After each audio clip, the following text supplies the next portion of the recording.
Evening. I'm here with my amazing co-host, Dracelle Yilla, Yes. I'm not the fundraising chair, but I'm in charge You run a of, fundraiser, run fundraising, but I'm the treasurer of the North Metro chapter of the Emerging 100. Absolutely. So good evening, everyone. My name is Benjamin Tomlinson. I'm the secretary of the Emerging 100 of North Metro Atlanta. Good evening and welcome to a really wonderful episode of our newest web series, Real Talk. We have a special segment set up for everyone this evening. We're celebrating Women's History Month, and I'm excited, Giselle. It's going to be a really dope conversation just to get into. And I'm going to go ahead and introduce our guests. Can I do that? Yeah, go ahead and do that, man. For sure. So, off top, we have 5 amazing, powerful young ladies with us joining us this evening. I first just want to, hype them up a little bit. We want to make sure we have a lot of crowd participation, right, in our virtual audience. So please make sure to give a round of applause, maybe some clap emojis, maybe some yays, maybe some smiley emojis in the comment section, just to make sure that you show these ladies some love. I'm going to do it for everybody. Oh, of course. Let's do it for everybody. So up first, we have Maiah Morris, who is a recent graduate of East Tennessee State University. And she's going to introduce herself when she comes up, right? Longtime friend of mine from high school. Shout out to you, Maiah. I'm so happy you can make it. Shout out to you. Make sure y'all had those clapping. Up next, of course, we have Miss Chloe Moore, CFP. Shout out to DeJarvis Leonard, actually, who referenced and referred Chloe Moore to us, so we can have a really great conversation with her this evening. Up next. Oh, no. I was waiting for you to finish the intro. This intro. We clapping up for all of them. Everybody. Right after that, we have Miss Ivy Scott with Ivy League Marketing. Make sure y'all clap it up for her. Okay. Shout out to all the bosses. Okay. And hold on. We're scrolling. There we go. Miss Jada DuClair. Oh, I thought you the one gotta lead the clap. I thought you was gonna do the full intro and then we do the claps. No. We're good. Right. And last but certainly not least, right? Last but certainly not least, Mrs. Reba Noel, Esquire. Thank all y'all for coming out. Absolutely. We appreciate all y'all. Absolutely. Bringing us on. Bring them in. Wonderful. So, ladies, feel free to introduce yourself individually. I see that Maiah is the block next to us, so we're gonna go with her first. Okay. Good evening, everyone. My name is Maiah Morris, as he said. I am a recent Master's of Public Health graduate from East Tennessee State University. Recently in December, actually. Right now, I'm currently working as a data analyst for a prominent health system out here in East Tennessee area. But I have a background in community health, epidemiology, and also data science. And I'm happy to be here. Love community health, public health. I saw one of your pillars was health and wellness, and I'm excited to see that. And I'm excited to see how those dots connect later on. So thank you for having me. Amazing. Thank you, Maiah. Good. We have Miss Chloe Moore. Let the people know who you are. Hi, everybody. My name is Chloe. I'm the founder of Financial Staples, which is a virtual fee-only financial planning firm. I work primarily with tech employees who have equity compensation. And so I've been working as a financial advisor for going on 20 years now. So yeah, just excited to chat with you all. Amazing. Thank you, man. We're going to be doing this all day. Wonderful. All right, Miss Reba Noel, take it away for us. Hi, everyone. I'm Reba Noel. So I am an attorney, been practicing for about 10 years now. I focus mainly on corporate law in the tech space. So I have a lot of the good techie agreements. I have some fun things I'm going to share later on in this conversation. But I also am on the board of a tech conference here in Atlanta, Georgia, named Render Atlanta. So I'll be talking more about that as well. But I'm super excited to speak to you all, and hopefully we can learn from each other on this panel. Clap it up. Let's go. All right, Miss Jada, you're up next. Hi, everybody. My name is Jada DuClair. I'm currently a second-year law student at Atlanta's John Marshall Law School.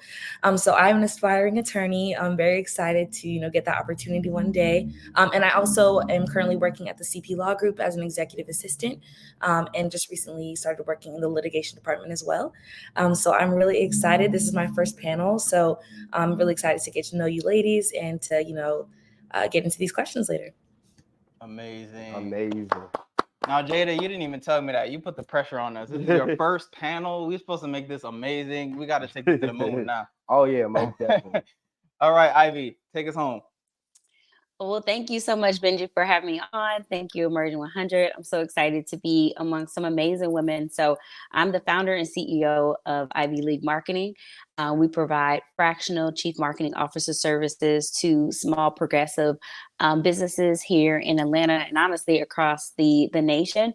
We also provide brand development, marketing strategy, and a plethora of areas of marketing, specifically small businesses, but we do work with different corporate and government entities. One of our missions is to bring your vision into focus, and furthermore, to bring synergies between small businesses and large corporations. There's so much power in that, and also just giving small businesses the access that they need in order to really progress.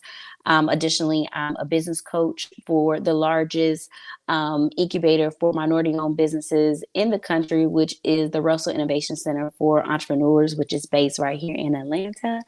I'm also a business coach for Dr. Key's program, Our Village United, Her Bono. So as you all can see, I have dedicated my life to really taking my 15 years of corporate global marketing experience, left that to really invest in the power of us. So I'm super excited to get to meet these women today, because I know that bringing our superpowers together, that there's a lot that we can do. So thank you. Hey, okay. Listen, I'm going to hire all of y'all. I just want y'all to know I see some attorneys in here, financial planners, public health, marketing. We need all those things. I feel like I don't do enough. Right. For real.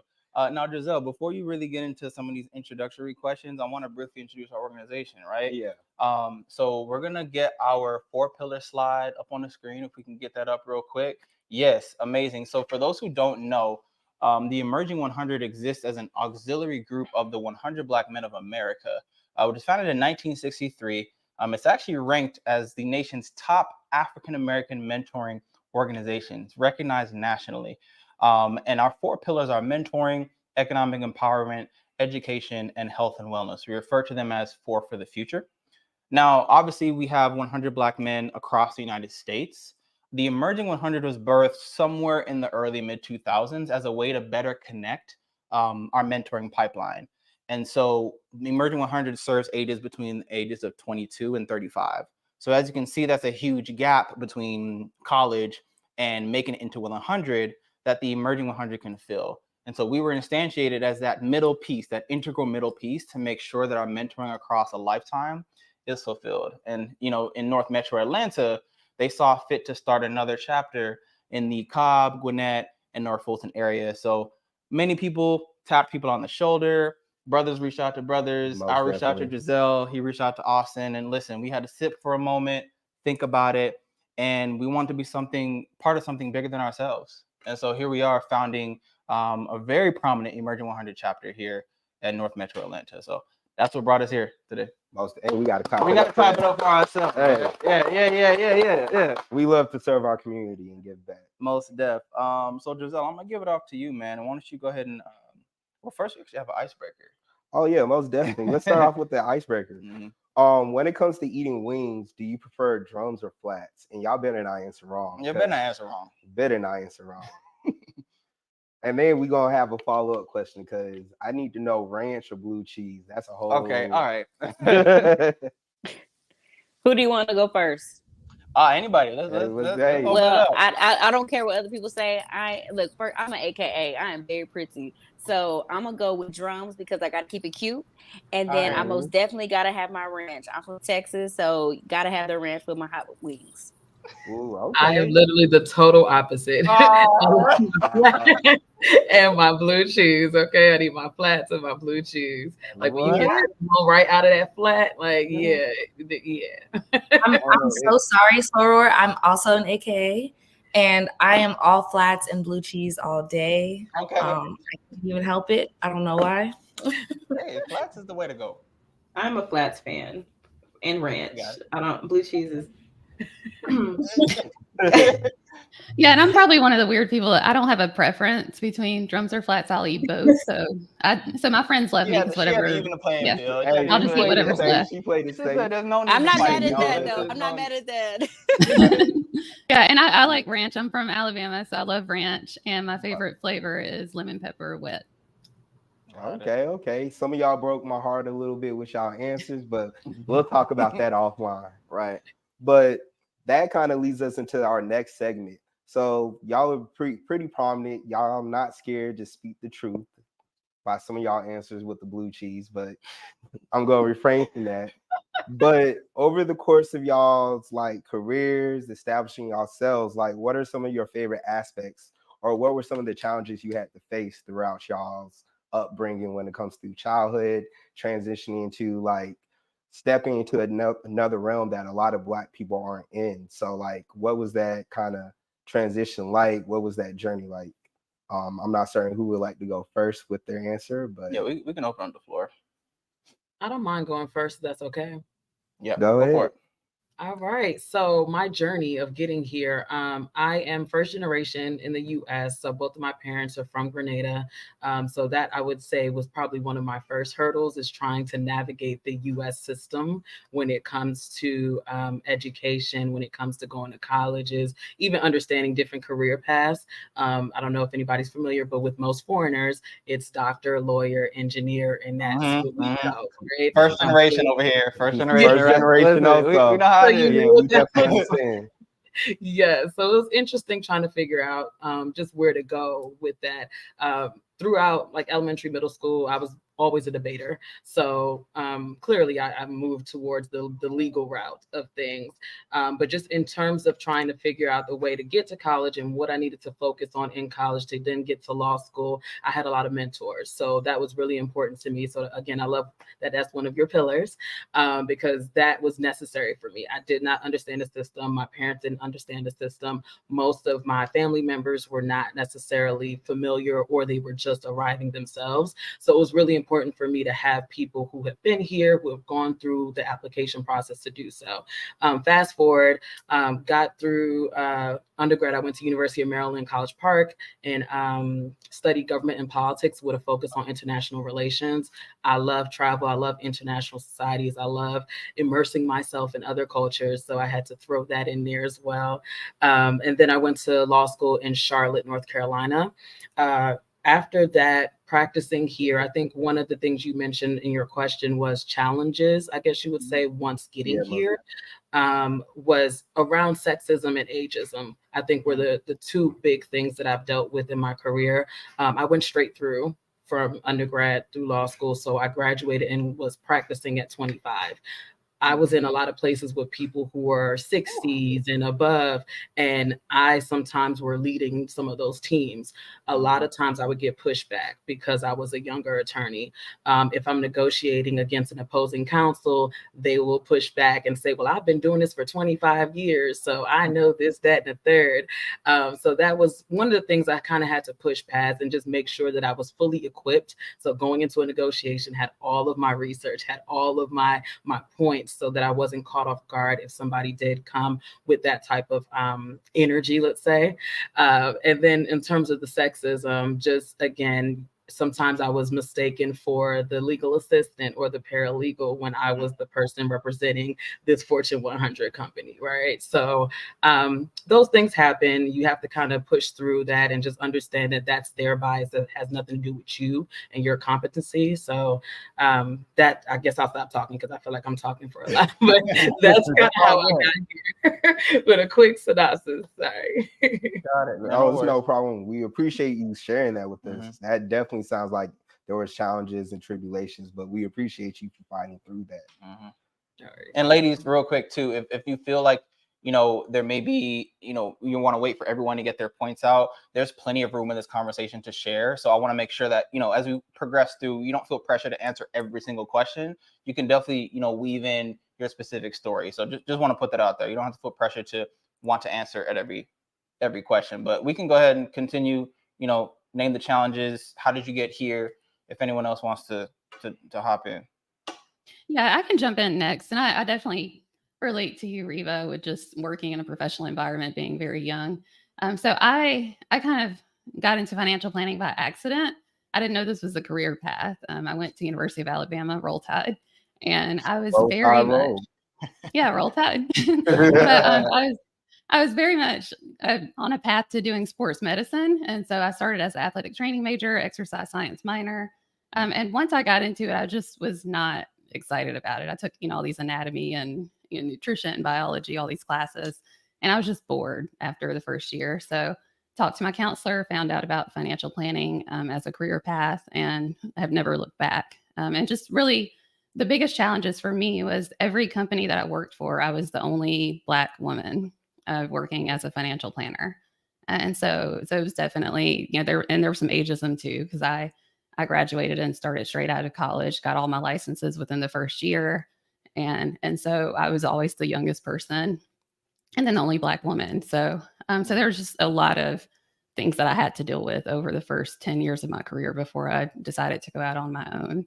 And it was very challenging, just being underpaid, underappreciated, just not really working in a friendly environment. And even with the clients that I worked with before I started my own business, most of our clients were like wealthy white families. I can count on less than one hand the number of Black clients I ever worked with, which was, unfortunate. So now I can, proudly say that majority of my clients are, Black and brown, and I'm able to help people build that first generation of wealth.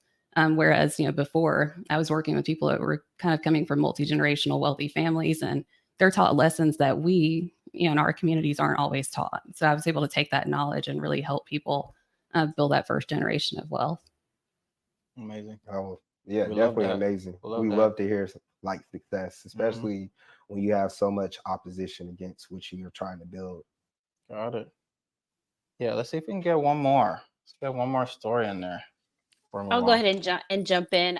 So I think I mentioned earlier that I came out of corporate America. So I'm originally from Dallas, Texas, and I was definitely on the trajectory of being an anchor. You couldn't tell me that I wasn't going to be the next Oprah. I was working in Fox Sports at 18, and I was like, I am on my way. So I actually went to undergrad here in Atlanta at Clark Atlanta University, and at that time I decided I was going to pivot to being a producer, because I was like, I can have more control over the narrative as a producer, but still had a desire to be on camera. But ultimately, when time came for me to graduate, I was very fortunate enough to be able to go to the route of working at Turner Broadcasting, which at the time was just like huge, with like TBS, TNT, Cartoon Network, you name it, or CNN. And I made the decision to go to Turner so that I could work in a think tank for the entertainment networks. And so I had an opportunity to touch all of those and doing network strategy. And so I guess you can say for about 15 years, I was able to support a plethora of entertainment networks and Fortune 500 companies such as Turner, Travel Channel, Marriott International, as well as working for an agency. But ultimately, one of the challenges I had is that I didn't see enough of us in the C-suite, especially as it relates to marketing or just in general. There were a few Black directors, but not many. And ultimately, I was acquiring all this amazing marketing expertise. And so it was actually during the pandemic when I was furloughed from Marriott, and I was consulting with a lot of small businesses. And at that time, I realized like, wow, there are some amazing Black-owned businesses.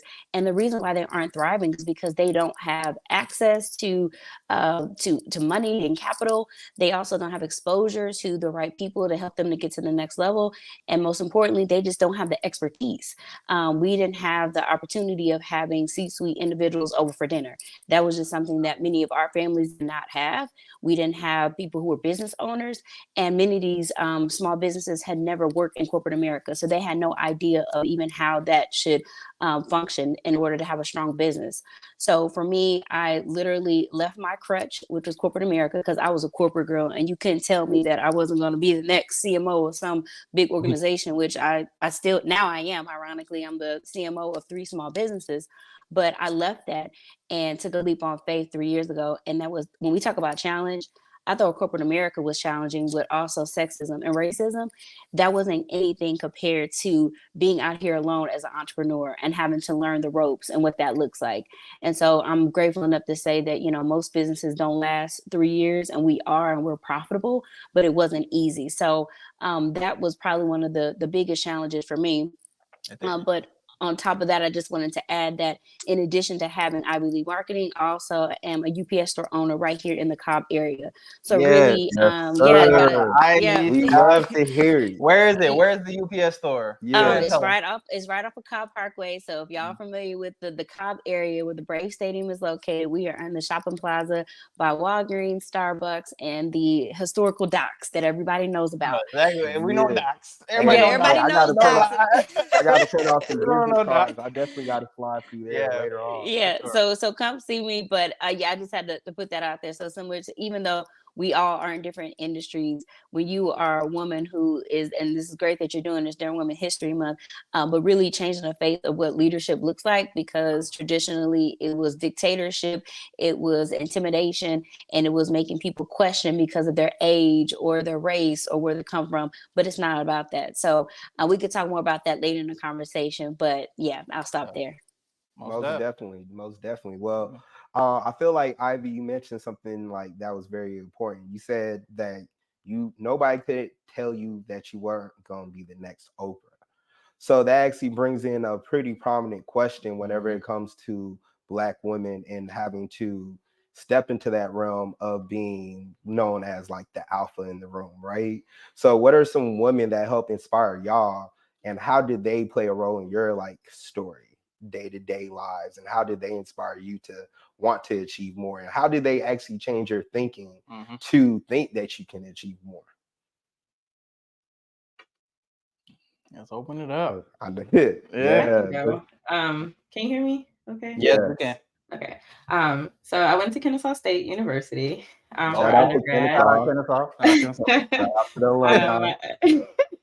My undergraduate degree is in public health education, and for those of you who are aware of Cobb County, Kennesaw, you're fully aware that it's a PWI, and so any degree, any area you try to pursue in college, especially at KSU, as an African American, you found yourself a minority in the room. And I had one professor. There's always that one professor. I had one professor, and she was one of the few Black professors in public health education concentration at the time. And she gave me the biggest piece of advice that I still carry to this day. And I take this wherever I go, in any space I take up. She said, you deserve to take up space.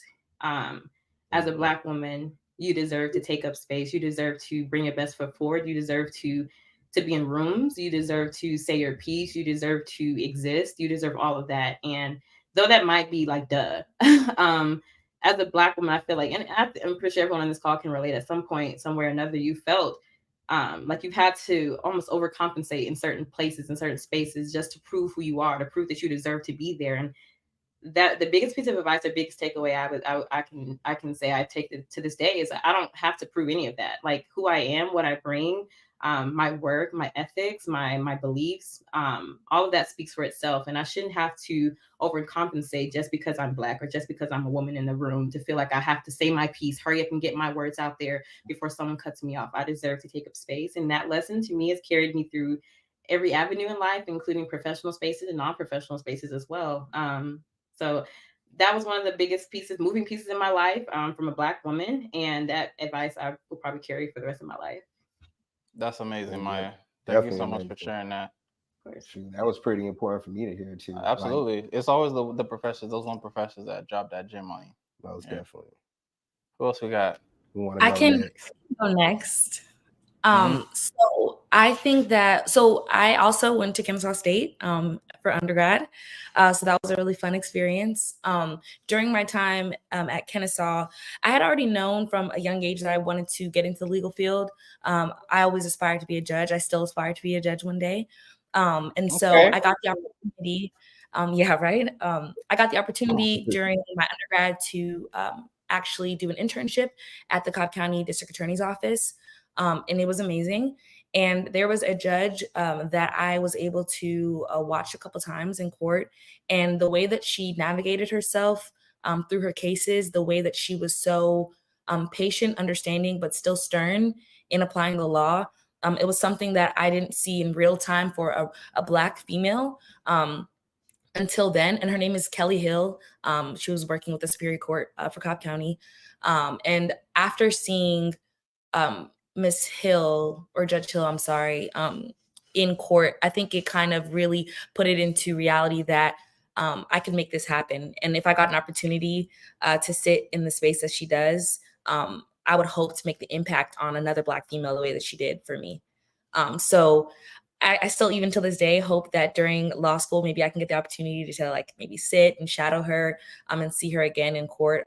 But that was a person for me that really, really stood out, and she's remained kind of a prominent part of my journey and some things I remember back when I'm trying to remember why I'm going to keep moving forward. So amazing. Yeah, I'm with it. Yeah, shoot, these answers have been amazing. Who else we got? Anybody want to jump in? Y'all have me in my thoughts after these responses. I can jump in. So the person who inspires me, I actually never got the chance to meet her, but her story, her path is what inspires me. Her name is Christia Donaldson. She was the founder and CEO of TGIN. It's Thank God I'm Natural hair care line. You probably saw it in Target. But she recently passed away in 2021 from cancer. But the reason why I really feel inspired by her journey and what she's done is that she was also an attorney. She was a tech attorney too. She worked at Oracle for 2006 until 2017. And then she built her hair care line while working as an attorney for a tech company. A lot of times I have like passions on the side that are, I love carnival. I love like things that are very creative that don't necessarily align with the legal field. And to see somebody who used their passion of hair care and was able to manage that with their legal career and passion, and that passion for hair care was really important for me to see. And then also see somebody who took the path of it's okay to keep your 9 to 5 while building another business, because a lot of times I hear it's one or the other. So she really showed like a way for me to do that, and I've been following her footsteps. So she stopped at senior counsel when she got to Oracle, and that's where I'm at right now. So I'm like, okay, now I can pivot to building what I want to build. So I hope that if she's looking down on me, she's proud of the journey I've taken. Yeah. Oh yeah, she's definitely proud. We all proud, actually. 100%. Ivy, were you gonna? Okay, I thought. Oh no, yeah, I was gonna say. Well, first, I have a client that's in Target and one that's gonna be in Walmart. So when you're ready, I don't know what your product or service is. Hit me up, sis, because I got you. Hit me up. But the person that I have first, and I think all the women will attest. We probably all have a plethora of women, always mama and grandma. Yeah. But for this specific conversation, I want to call out a woman by the name of Vicky Free. Vicky Free was head of marketing at Turner Broadcasting when I started. She actually was the one who got my foot in the door, told me about the job that was available, the program, which was T3 at the time. And she was the one who actually brokered the deal for Tyler Perry to have the deal with TBS, which, as you guys can see from that time to now, was huge. Her and her girlfriend group, another woman by the name of Zenith Houston, they were the ones who showed me about Black women executive leadership. I had never seen women in the C-suite, didn't even, it wasn't a thing for me. And they took me in and they mentored me and they molded me. And I will never forget, similar, I was in her office and she looked at me and she said, listen, work the system. Do not let it work you. And so the way that what she was telling me is the fact that when you work in corporate America, it's it was almost foresight of knowing where I was going to be now. I soaked up everything that I could. I met with every person that I could. I took advantage of all the free certifications, you name it. Talking to presidents, getting as much exposure as I could so that I could get as far as my spirit told me that I needed to be. And as a result, I'm now literally able to take all of that great intellect and pour that down into all of the organizations that I'm able to touch now. I wouldn't be where I am. I wouldn't have the expertise, this unicorn expertise in marketing and strategy and production and makeup and hair if I hadn't worked the system. And so now it's at the time I'm like, some people say no one can be a jack of all trades and a master of none. I really am. I'm like a master of so many different things, but it was because God was preparing me for this moment. So I'm so grateful to her. She later went on to be the CMO of Adidas. She is now head of marketing for the Tampa Bay Buccaneers. So this is a woman who I definitely hope to, be around her again. So I can have that, share to her conversations about CMO to CMO. So definitely Vicky Free. No, that's amazing. Yeah. I feel like since everyone else went, we might as well let Chloe go ahead and round us out with this inspirational story. That was great, Ivy. Thank you. Thank you for sharing Chloe that. to jump in. Yeah, mine's not a professional person. It's my grandmother, and she's really my biggest inspiration. And she raised me. Yeah, and she raised me, and actually a couple of my cousins, and all of her kids. And one of the things that she taught me that was really important was just the value of getting education, and also just a lot of the financial knowledge that I learned from her. She, like I said, she was able to raise all of her kids, me and cousins. And she graduated from college in the 40s, and was working on her master's degree, and all of her kids graduated from college debt free. So she helped all of her kids with that. So that's something that was just super important to me, and it really inspired me. Just no matter what obstacles you're going through, whatever you've had to deal with through your life, just to see how she was able to take care of so many people. Right. Definitely sounds like a very strong foundation was set within you. Yeah. No, for real. I'm gonna keep the momentum going, right, and kind of dive into another quick question. I'm gonna state the question, and I really want to unpack a few of the most influential women to date, right? Of course, the list is expansive, but I tried to curate a list. I'm gonna start off stating the question, right? You're in a room with maybe 5 of these ladies. I know the saying goes like you probably should never meet your heroes, but let's say you did, right? You're in a room with them, and these are ladies that you admire from afar. What would you say to them? So I'm gonna go through a list of just a few. Off top, of course, we have Michelle Obama, right? In the political realm, we've got Whitney Houston in music, Mary Bethune in education, and then we have a few more ladies I'm gonna get into. Obviously, Michelle Obama, the first woman to become FLOTUS, First Lady of the United States. Under her tenure, she instantiated 4 main initiatives under the Obama administration, which was joining forces, reach higher, let girls learn, and let's move. And that's just a glimpse. I'm sure there are actually more that I didn't even have the capacity to fully research and dive into. But this is just a glimpse of what Michelle managed to do. I believe she also had a career in the higher education space, if I'm not mistaken.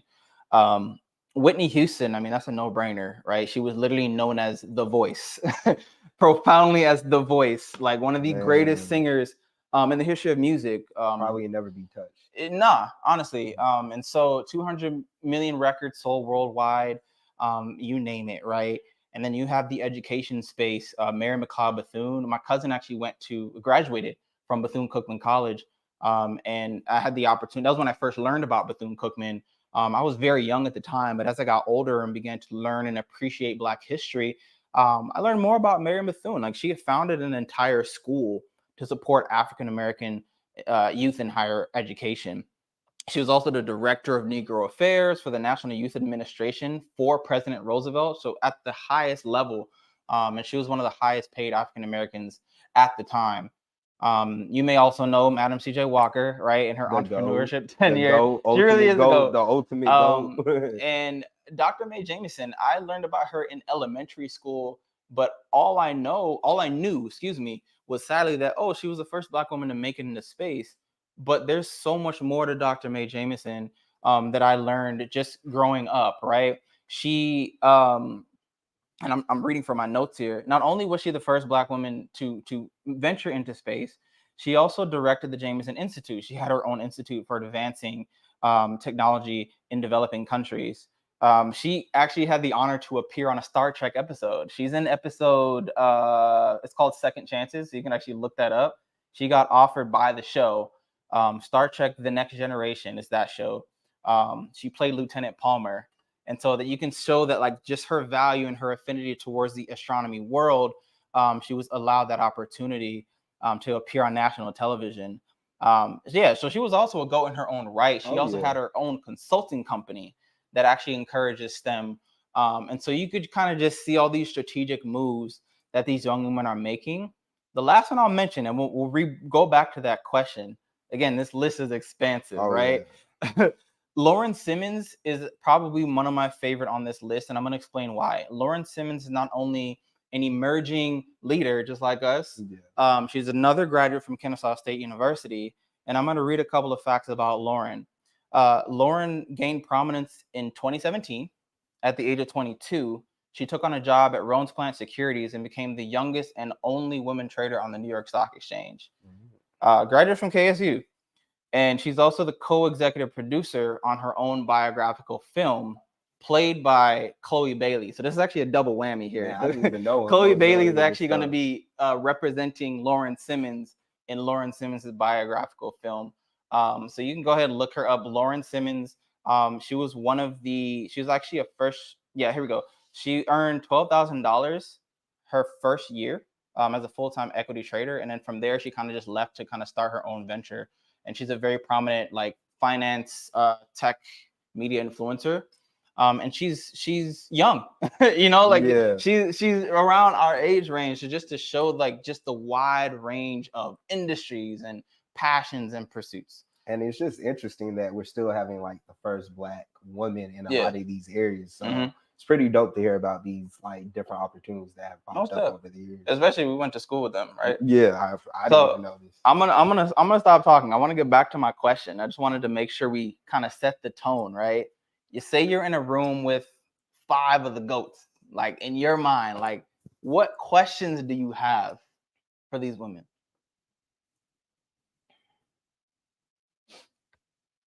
I'll go ahead and take it. So given what's going on right now with the government and politics as it relates to diversity, equity, inclusion for African Americans and specifically women, I would ask them for strategies around how do we, because right now in especially for the Michelles of the world and Madam C.J. Walker, I guess you can say, and even for the Laurens, right? We need a strategic plan as Black leaders, as Black organizations. And a lot of us are doing a lot of great work in our own siloed organization, but I don't think there's enough unification between each organization. And that's a whole nother conversation, a whole nother show.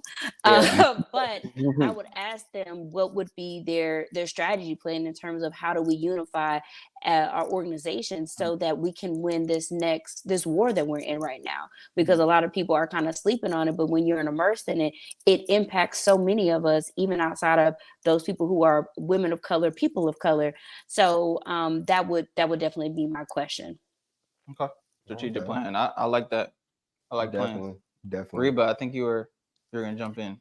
Yeah, so I would really just ask, how do they balance everything that they were doing? So from building these businesses, from working in this space, from creating these programs, how do they balance that with their personal life, like with getting married, having children if they did, or with, taking care of family members or elderly members? Like, how do you manage and balance life? Because I think that's one of the things right now I'm trying to figure out. So I definitely would tap on each of them that you mentioned to figure out how they're balance it, especially Lauren too, because she's younger, so she has all these different things happening. How are you balancing that? Most definitely. Big facts. I think I would ask, especially Madam C.J. Walker, how she overcame the fear of kind of taking that leap, especially in entrepreneurship, because I think that although obviously the legal field is extremely challenging, I feel like there is a pathway where I know if I stay on the road, I study, I pass the bar, these certain opportunities will fall in line for me. But entrepreneurship has this sense of risk, this kind of like sense of like it could happen for you, it could all fall apart no matter how hard you try. And so I would ask what they said to themselves to get over that fear and take that leap. Really good. Any other questions? Next? Yeah, who got next? Yeah, I can go next. Well, the first thing is I would just want to thank whoever I'm speaking with and explain how they inspired me personally. Because I feel like a lot of times people don't always get their flowers like while they're still here, and And so, and a different take would be just asking them, like, what are they personally most proud of? Because I feel like a lot of times it's, we talked about all these accolades that everyone has, but sometimes, maybe it's not something that we think about. Like, it's something, personal, or something with their families, or just something like outside of the way that we see them, that they're really proud of themselves for. Gotcha. Definitely. Maiah, what you got? What do you ask the goats? I don't know if I would ask them anything, but for sure I would thank them as well, because I think each of them took huge leaps of faith in what they were doing and the things that they took pride in and their passions. And I think that takes a lot of courage and a lot of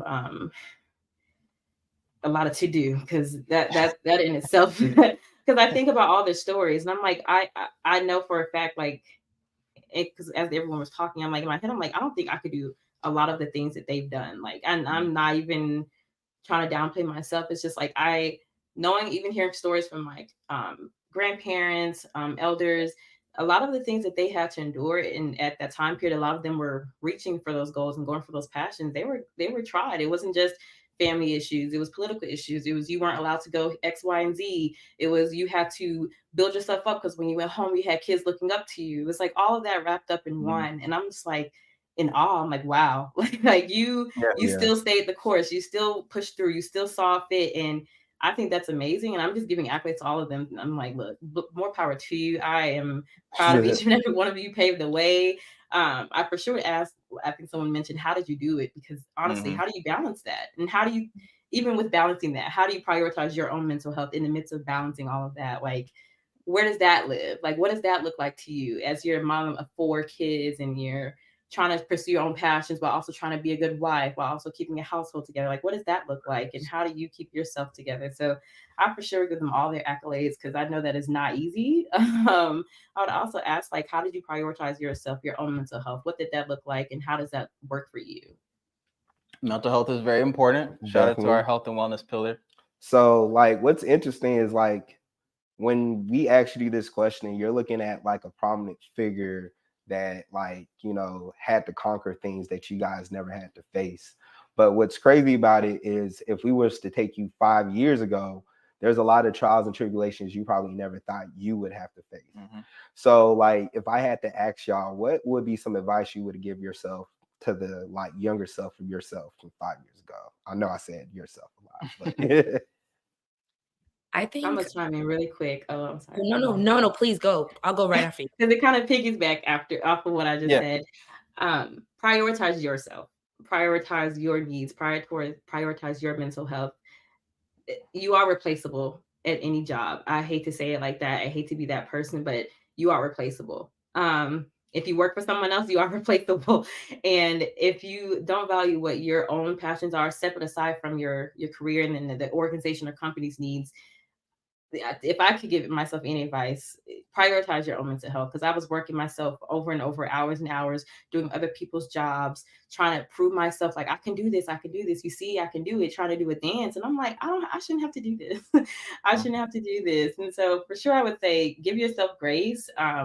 If you set a goal, stick to it, hold yourself accountable, look for other people to hold you accountable. Don't be afraid of accountability, and just go for it. But also, remind yourself that you're human. You deserve time. You deserve mental health breaks. You deserve, I keep tapping into mental health and public health. Yeah, sorry.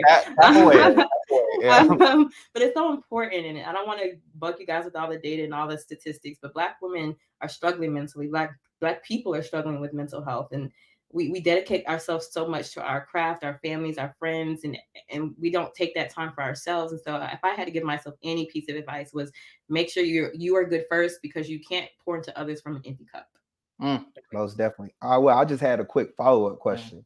So at what point do you feel like it's just like overcoming a challenge versus having to take a step back because it's affecting your mental health? Like, what are some things as a Black woman you can, like, identify as, like, okay, this is where you need to take the step back?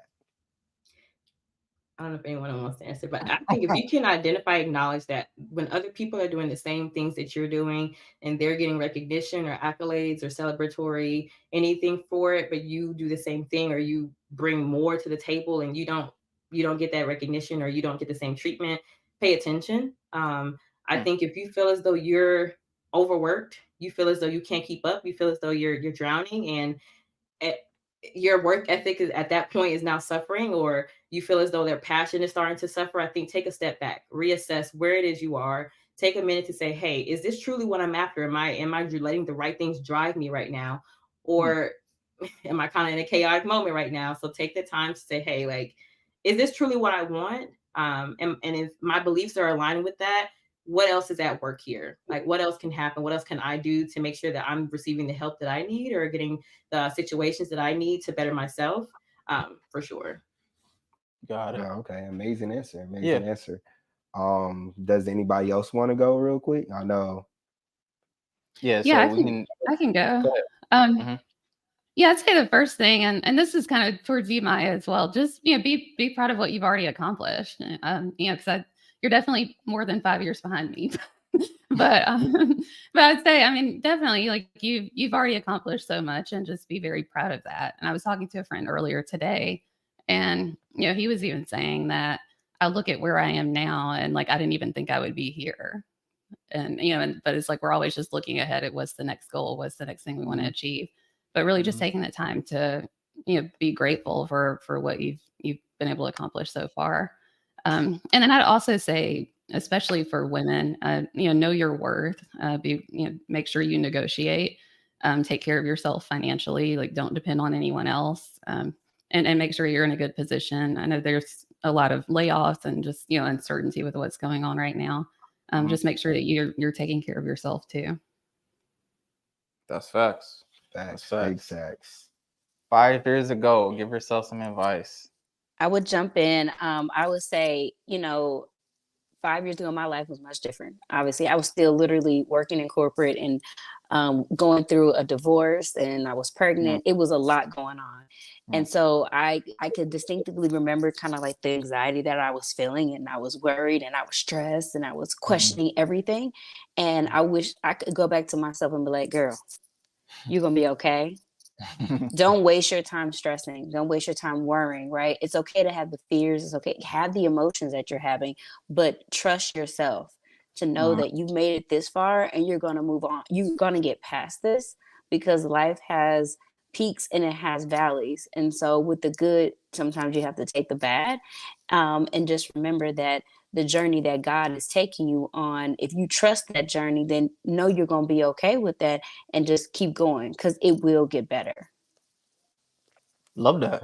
Love that answer. I think I would tell myself, kind of like what I explained with my question about what I would ask Madam CJ Walker. I think I would tell myself, just take the leap. I think I love where I am right now. I love that I am, in my field, going towards what I want to go towards. The only thing I think I would change is that I would have done it sooner. Right after I graduated undergrad in 2019, we went straight into, COVID and things like that. And I told myself, like, there's no way you would succeed. Like, if, you're going to law school online, like, could you really do it? And so, because of that, I took time that I could have been putting towards it. And not to sound regretful, because like I said, I'm very happy with where I'm at now. And I feel like everything happens for a reason. But for anybody else who's trying to, ask themselves, like, is this the right time? Like, why not? Because, I always tell myself, where would you be in a year if you started like today? And so might as well just take the leap. So that's really good. I like that. I'm gonna snap for that one. Hey, I'm gonna snap for that one. Thing. Yeah. Would anybody else like to share before we move on to the next? I think I'm the last person, so I can share mine. What I would tell myself 5 years ago is that you are exactly where you're meant to be. I was looking back at pictures in preparation for this of 2018 to try to see, or was it 19, sorry, to try and see what was going on in my life at that time. And I was questioning a lot. I was questioning if I was in the right city, if I was in the right space, if I was in the right job, like just all type of things I was questioning. And to see where me staying has led to and where I've been able to, or the things I've been able to achieve by staying the course, I would just tell myself, it's okay. You don't have to worry. Like, you're right where you're meant to be. God put you right there for a reason. You're good. All right. So that would be something I would tell myself 5 years ago. Most definitely. Thank y'all for sharing that. So just to pivot from that, I know like it can be difficult to go through a lot of these trials and tribulations. I know like being a part of the Emerging 100, there are the pillars that we stand on. So like, how do these pillars play a role in your life when it comes to like mentorship, education, economic empowerment, and things of that nature? Like, how has that played a role in your guys' own personal development and things of that nature? If we want to pull up the Oh yeah, we can pull it up on the screen Yeah. for everybody real quick. yeah, there we go. I think Sorry, go ahead. I think that for me personally, education and health and wellness really speak to me a lot. I think that, you know, just because of the history of our people, education is the biggest weapon I think that we can use for change, in my opinion. I think it's something that scares people more than they realize. Is, you know, not just the power of our people, but the strength and the intellect and the unified intellect of our people and what that can bring for us. So I think that leaning into education is extremely important. And then also just because of the rise of mental health issues in the Black community, I think health and wellness is important because we focus so much on, you know, being in the grind and getting there and working hard, but we forget sometimes to take a second and kind of like what Maiah was saying, like think about yourself, take care of yourself, because you cannot help others if you can't even help yourself. So those two really especially speak to me for sure. No, that's amazing. And I'll just kind of follow up briefly on that question that Giselle posed. How will they also benefit our future sons and daughters, actually? How will these pillars actually benefit those in the future? So not just your personal life, as Giselle mentioned, how can these pillars actually benefit the generation after us? I think all of the pillars are at the root or foundation of success, I would say. Health and wellness, so obviously we talked about not being able to do for others if you're not good yourself, and that's mentally, physically, spiritually, however you view that. And then mentoring others, I think we talked about how there was always someone before us or someone that we looked up to that kind of helped drive us or give us insight or give us another lens to view whatever our passions are through. And I think that's a form of mentorship. Making sure others, like, you know, at some point we're going to have to pass the baton. So making sure we're preparing the people behind us, so those who also have that passion, ensuring that they have a space to exist in, and ensure that they're in a position where they can also help. And then education, I think, goes without saying. Education is necessary, whether that be traditional or non-traditional. It doesn't have to mean you go to college. You can educate yourself in many different ways. It's 2024. The sky's the limit. And there's so many different ways to educate yourself and to research and to find out information. And so even if you can't afford traditional education, figure out ways to educate yourself outside of that realm.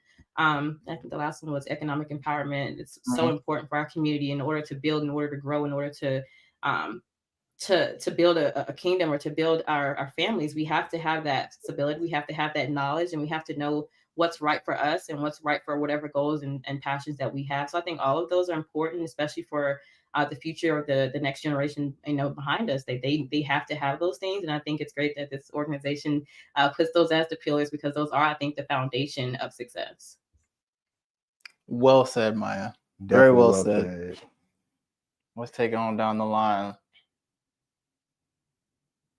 Well, I'll go ahead and jump in. That was, first of all, that was great. Like, that was, so that was on point. So I'm gonna take a different approach. Right. Like we said, let's give her flowers. That was like absolutely. Because you took what was out of my mind, but I want to take a different approach to give a different take. Is that when it comes to mentorship, right? A lot of times when people think about mentorship, they always envision an older person mentoring someone who's younger. And so earlier in the talk, I was talking about just kind of how we look at leadership a little bit differently. I actually was just doing a thing with UPS this week, and I mentioned mentorship. That mentorship is not just someone who's older mentoring the younger. It's reverse mentorship where the younger being open to listening to the younger generation in terms of what they're going through, their experiences, because there's so much that can be learned there, as well as peer-to-peer mentorship. Our people have been taught to have a crab in a barrel mentality, and so we can sometimes be gatekeepers, and we don't want to share information with each other, which is suppressing us. So I love what you all are embodying, especially as a large organization of very successful men. Sometimes people can be intimidated by that, but your organization shows the model of that there's room for all of us to be successful in our respective fields, even if there are numerous lawyers, marketers, attorneys, health, we need them all. And so that's where I think mentorship is so crucial. And then when it comes to the economic empowerment piece, part of why I have my organization was sustainability. We have to be able to, and sustainability means in terms of understanding what a P&L is, understanding your accounting, making sure that you're doing your taxes. Like we really got to get to the root of not just making money, but having sustainable money. And we talk about generational wealth, but really breaking that down, because now we've elevated, right? And so now we got to make sure that we have that money we're making money in our sleep. So those would be the two that I would say would like kind of stick out to me. But again, they're all very important, and they're all kind of why we're here. No, Ivy, speaking of taking words out of people's mouths, you definitely did the same thing to me. I mean, and we've already had extensive conversations, right, on previous shows. What came to my mind is I really rock with you on the fact that youth can teach our elders as much as our elders can teach our youth, right? I believe that youth we are the experts of what is yet to come, while the elders are the experts of what has come to pass.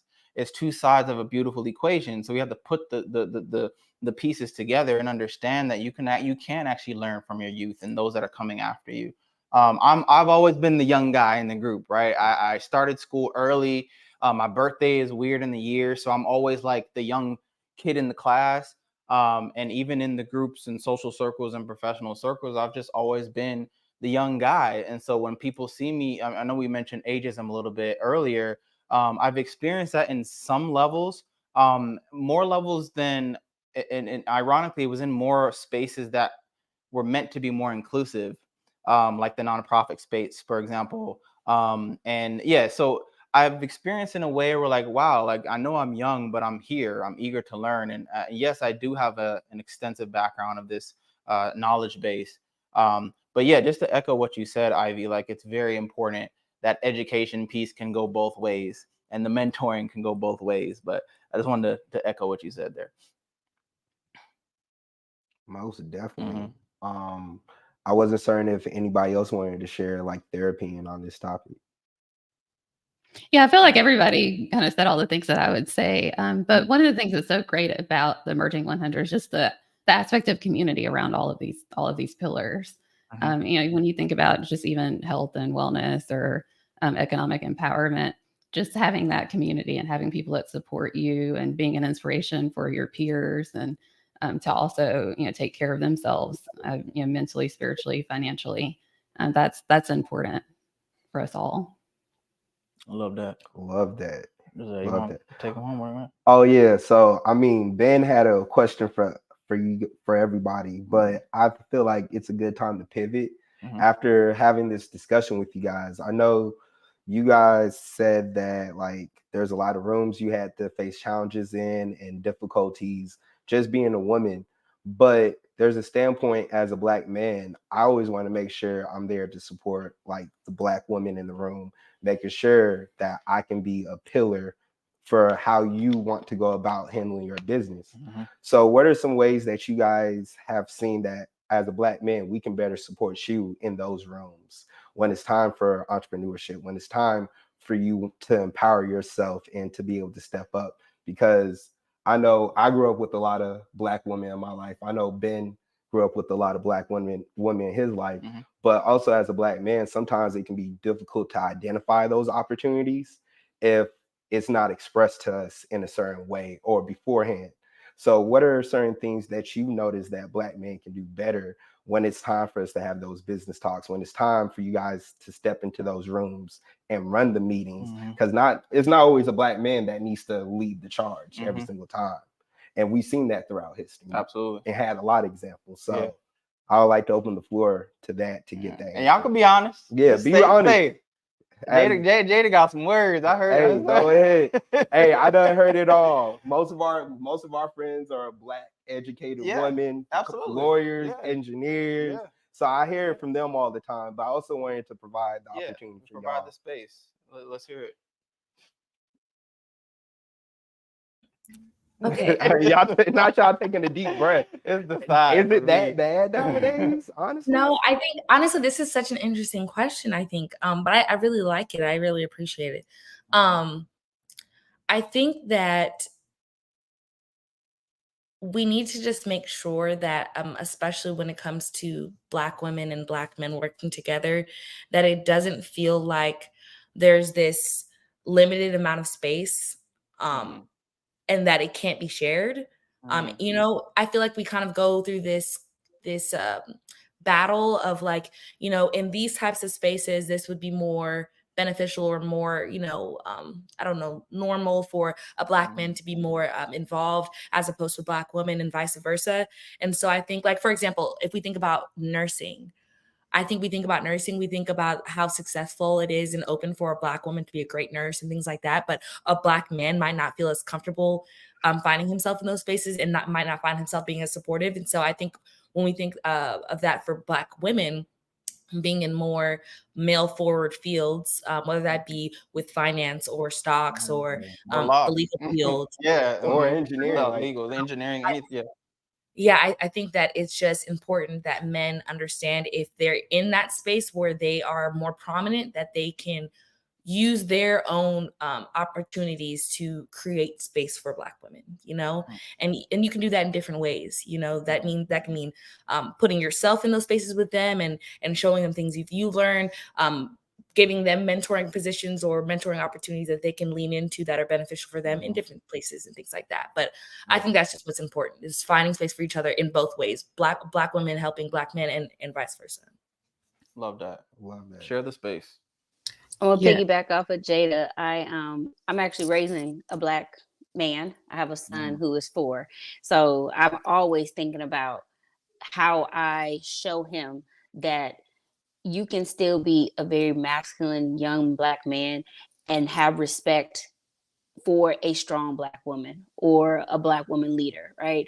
I think that sometimes Black men feel like it's either one or the other.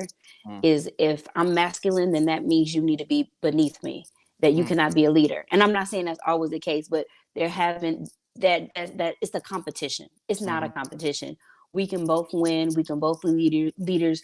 Everyone has their strengths and weaknesses. So if we come together and really hear each other versus talking at each other and talk to each other, that we have more power, we have more we have an ability to do more in this country if we come together in unity versus trying to put someone in their place. So that is what I'm showing him. And then lastly also is that make sure that whoever woman or whoever you decide, maybe a woman, whoever your significant other is in their leadership, give them that space to be able to a trusted space to be vulnerable, because every leader needs to have, every person needs to be able to have a safe outlet and not to use that against them at any point. So, yeah. Right. Love that. Thank you, Ivy. I guess I'll piggyback on that. Sorry, Ben. I'll piggyback on that as well. So what I wrote down for that was intentional collaboration. So I think that kind of adds to both of what you all said. It really is. I've worked with, I think I mentioned it before, but I'm on the board of Render Atlanta Tech Conference here in Atlanta. I'm gonna keep shouting us out. But yeah, go to Render this year. Yes, we're gonna get to it. We're gonna talk about it. But yeah, so with working with that team, our founder, Justin, he is a senior engineer at the same company I work at as well. And he intentionally was looking for leaders who were Black females, Black males, and like intentional with collaborating with people who are great in their field. And one thing, I'm going to use him, so if he sees this, he's probably going to laugh. But with him, when we work together, he's like, you're the lawyer, I'm the engineer. Right. And like you said, feeling safe to be in the space in which you have expertise. Right. So yes, I do, lead that space. I lead those discussions. But when it comes to the overall view of the technical aspect, you lead that, because that is not my space. All right. And where I see things I can contribute, I can contribute. But that's the collaboration that's very intentional, because the expertise of each person, that we each have our levels of leadership, and then you bring us together to now collaborate to make something great. So love that. Love that, Reba. Who else would like to share how Black men can do better? I think everyone's pretty much touched on pretty much everything. I think especially being intentional, even with just coexisting, but also bring plans together. Like, there's so much that we can do as a community. Like, I think the theme is unity at this point. Coming together, community, unity. So much can be, there's strength in numbers. And so I think with that, any space you can, or if you're navigating any specific space, I think when you have the opportunity to be intentional about bringing those together and bringing efforts together, however that might look, is important. Amazing. Yeah, and I don't have much to add, because I think everybody said something that I would have said. But I'd say the biggest thing, just protect us. And I think there's so many environments, whether it's personal or professional, where we don't always feel protected. So just at any point. Well, to follow up, because as men, we can be hard-headed. Sometimes you send us to the grocery store to get something, but we get something completely different. So clearly, when you say protect y'all, like, can you further define that for men so that we can recognize that?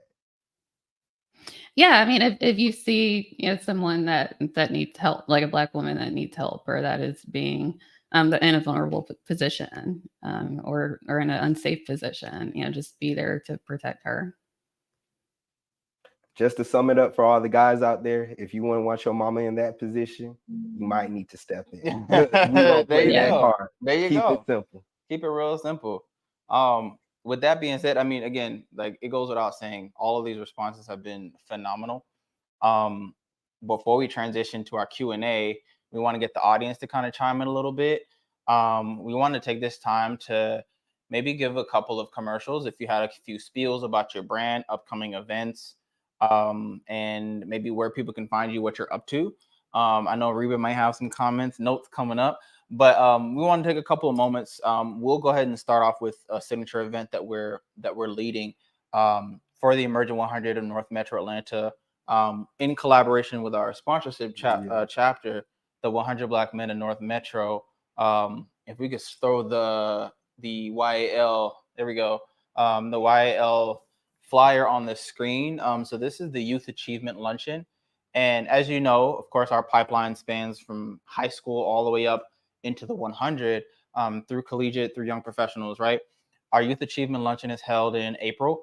And long story short, we plan on giving about, I think it's 30,000 in scholarships, I believe. Shout out to Brother Ronald Skeet, who's leading this event. I actually believe he's in the chat right now, too. Yeah, he's been blowing up the chat the whole time. But shout out to you, Brother Ron, who's leading the YAL. And so that's coming up April 27th. We would love for you all to support the event, whether as a group or an individual. You can also get tables, and you can just kind of levy your partnership with your companies or your clients who may want to contribute as well through the sponsorship packets. Again, this is supporting our youth, particularly in the high school level, who are transitioning into college and beyond. It's actually, some of them have actually been recognized like nationally before. Yes. So yes, we are building like strong young Black men. So this luncheon is very important to us for the standpoint that this does help kind of feed into them and pour back into them. Absolutely. So yeah, that's our little commercial, but we don't want to take up too much. We want to let you all kind of share a spiel of what's coming up, upcoming events within the next 6 months or so. I guess I'll jump in again.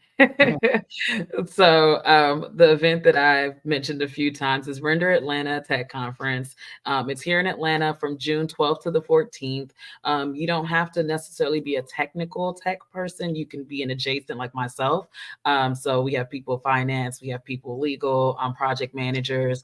But if you're in the tech field or interested in the tech field, definitely check us out. Our website is renderatl.com.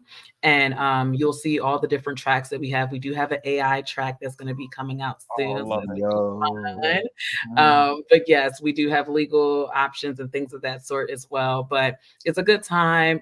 It is run by, again, a minority run business, Black run business here in Atlanta. We are going into our 4th conference. Super excited. I feel like Mama Bear with it because I've been here before the first one. So definitely check us out. And if you want to reach out to me personally, I'm on Instagram, ESQ in the city. So Esquire in the city. I will be building some great things this year. As I mentioned before, I'll probably be working with Ivy. But yes, so yes, thank you guys. I'm not gonna lie. I was sitting at home watching Ben's story and other friends' story. I was salty because I didn't find out about Render until like a week before. And now I'm sitting at home like, yo, I have to go next year. Yeah. You have to come. You have to come. I gotta jump in because let me tell you, I'm a fan of Render. I was so sad I couldn't go this last year. One of my clients actually was on one of the panels with Black Ambition with Felicia Hatcher. Her name was Chantel Powell. So when I read about Render, I was like, oh my God. So let's definitely talk offline. Obviously, have marketing. I don't have any events coming up, but I wanted to use this time to actually shout out some of my brands because that's what's important to me. But one, Positivity Water. It's a Black-owned alkaline water based here right in Atlanta. We're going to be in 40 Walmarts in May here in Atlanta. Please go out and buy it. It's amazing, amazing water. And I'm not just saying that because it's a brand that I support. It really is a great water. So go out and get some Positivity Water in May. Also, I'm the CMO of Black Girl Ventures. If you are an entrepreneur or aspiring entrepreneur, there are a slew of pitch competitions that we are constantly doing throughout the year. It's an organization that's amazing. It's also unfortunately being kind of poked as it relates to what's going on in legislation now and the affirmative action being taken away. So definitely drive people over to Black Girl Ventures if it is you need funding. Play Pits, which was one of my first clients. I've been around with Play Pits before it was even a thing. It is available in all Targets. We just launched it's an all natural deodorant that was started for kids, but now we have scents for all adults and kids. But we just launched our new baking soda free deodorant. And then upcoming in March, we have a beautiful body kit for our queens. It's called the Queen Kit Collection. So definitely check that out. And obviously, if you have marketing needs, check out ivyleaguemarketing.org. And you can find me on Instagram at Ivy League Marketing as well. So thank you. And thank you so much, Benji. And this has been amazing. You guys have done a wonderful job. And I'm just really grateful that I'm not gonna lie, it was a Sunday. This is usually my family day. But I was like, you know what? God kind of pulled me to make it do what it do. And I'm so glad I was able to be here. So thank you. Nah, thank you, Ivy. I walked away saying I need you as a mentor. Absolutely. you rocking the house like that. I need all that. Any other quick commercials? Yeah, I don't have an event either. But yeah, if you're looking to just learn more about personal finance or just improve your financial situation, I'd be happy to have a conversation with you and work with you, or even refer you to other colleagues that might be a great fit. So my website is financialstaples.com. I'm Financial Staples on Instagram, or you can find me on LinkedIn as well. Shout out to Chloe. She over here trying to close that gap. No, absolutely. We definitely need that. We'll be hitting you up in April during Financial Literacy Month for sure. Definitely. For sure. As we run into these last 10 minutes, I know the evening is getting late, but we'll take these last 10 minutes to take a couple of questions from the audience. Brother Stu, if we have some questions here that people have submitted. that weren't answered already. I did see a couple coming in. Is there a Q&A board or just comments? Okay, I got you. I saw a few come in. Let me scroll. Okay, we have, I believe this is directed towards Maiah. Brother Ronald Skeet asked, his daughter's a sophomore at Emory, Oxford. Any advice on the value of internships and how to find them? She's interested in public health. At Emory, Oxford, internships are probably going to be your lifeline in public health. I'm just being honest. Internships are so important. I think being at Emory, Oxford, being within Emory itself is probably a really good leg up as far as living in Atlanta with public health. They have one of the top public health universities or schools in Georgia and then in Southeast. And so I think a lot of connections can be made there. It's easy to feel as though you kind of just fall into the masses. But I think it's important to, any opportunity or any internship or even volunteer experience that you see posted anywhere, go for it. Internships don't always have to be with the CDC. I think that's also something that I gotta plug in there. People think public health and automatically navigate towards the CDC and like that's the end all be all. And there's so many organizations, nonprofits, health departments, local community health clinics. There's so many different ways and avenues to get involved in public health. So it's kind of like it's nuanced, but I definitely think the internships are going to be your best bet in your lifeline.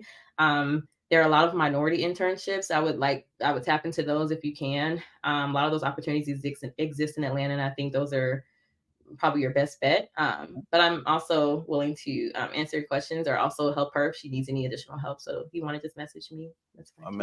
Amazing. There was actually a question for you, Ivy. What's the best way to get in contact with you for the Black Girl Ventures? Well, one, you can definitely go to blackgirlventures.org. Definitely follow us on Instagram. And then if you have anything, and join the newsletter, subscribe. And I think that's applicable even with Render in any organization.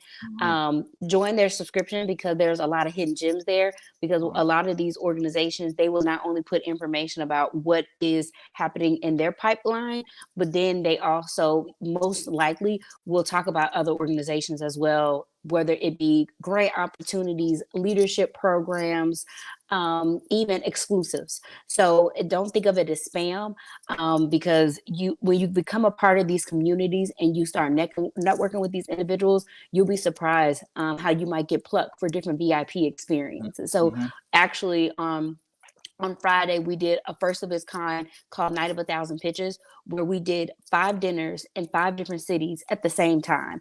And we invited some of our alum, we invited some of our VIPs, different founders, different people who had graduated from some of our programs. And it was a very intimate dinner. It was over 3 hours. They got really cool swag bags, delicious dinner, but most importantly, they were able to network. And there'll be more about that. But anyways, all that being said is those individuals were plugged because they were on the newsletters, they were active. So definitely, if you have any specific questions, ask me directly and I will help guide you with however I can. Love that. Thank you. And we definitely just saw the website. It looks amazing. Yeah. Shout out to the website design. Very smooth, clean. Absolutely. I think we have 2 more and then we can call it after that. You want to ask this one right here? Yeah. Right here? Yeah. Okay. Yeah, I'll ask this one. What is one key piece of advice you'd give to a Black woman starting college and entering the workforce for the first time? So that sounds like a 2-part question. An incoming freshman and a graduating senior. What advice would you give to a young Black woman? I'll take this. So for both of them, I think this applies. At least this is what I did.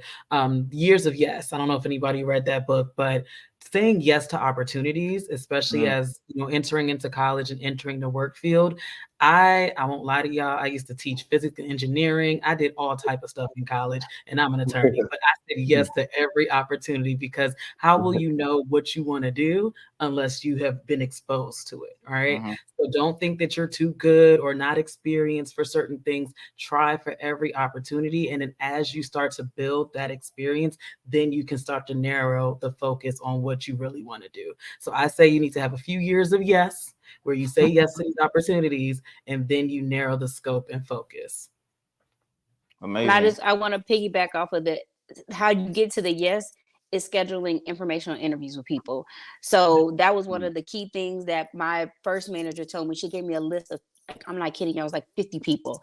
And she was like, reach out to these people and schedule informational interviews, schedule coffee with them, lunch. People always want to talk about themselves.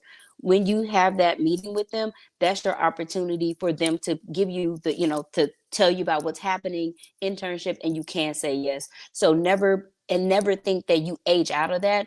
Constantly schedule informational interviews, whether it's with a professor, an advisor, or it's with someone that you meet in an event. Even if you plug someone on LinkedIn, just be fearless and schedule those informational interviews. Most definitely, especially nowadays with video conferencing. It's pretty easy. Quick and nowadays. easy. Hop on Teams, Google, Zoom. I mean, there's so many at this point. Yeah. 10, 15 minutes can change a whole lot. Well, ladies, if there's no further comments, thanks again. I can't thank you enough, especially with the short amount of time. Us being a new chapter, getting our feet wet out there and trying to make some noise and take over the city of Atlanta as the new emerging chapter. A last quick plug. We specially designed this studio to honor Women's History Month. So those who may not know, this is actually the color scheme. It's a gradient of the pink and purple for Women's History Month. I believe there's secondary colors. I think it's green and white. So if you look up Women's History Month and like how it became a thing, you'll actually see that the gradient shows up. So we took meticulous time. Shout out to Austin. Again, we can't see him, but we can see him. He's in the back running all the tech, but he helped design this whole thing. This was a great launch to our Real Talk series. We hope to see each of you again on any one of our segments. Jada, Reba, we're going to hire y'all for anything legal coming up, affirmative action, and we need to fight. Like, let's go. Maiah, you will definitely keep us in tune with our emotions, with our health, and all of those things, right? Chloe, you'll keep our finances in check. And Ivy, you're going to take our marketing to the moon. So I just appreciate all of this knowledge right now. And again, I can't express enough my gratitude. And I would like to add, there is a reason why we started off the first podcast with women. We definitely understand women are the backbone to a lot of communities. It's not always the opportunity to have a chance to speak, but we always wanted to provide that opportunity to the Black women in the world. Absolutely. And we do understand you guys do achieve a lot. We do appreciate that. And not all Black men kind of think the same kind of thing. We all are here. But definitely let us, especially the North Metro chapter of the Emerging North 100, Metro got you. We gonna right. We here for that. We want all the smoke. We want all the energy. Yeah. We here for our Black women. Most def.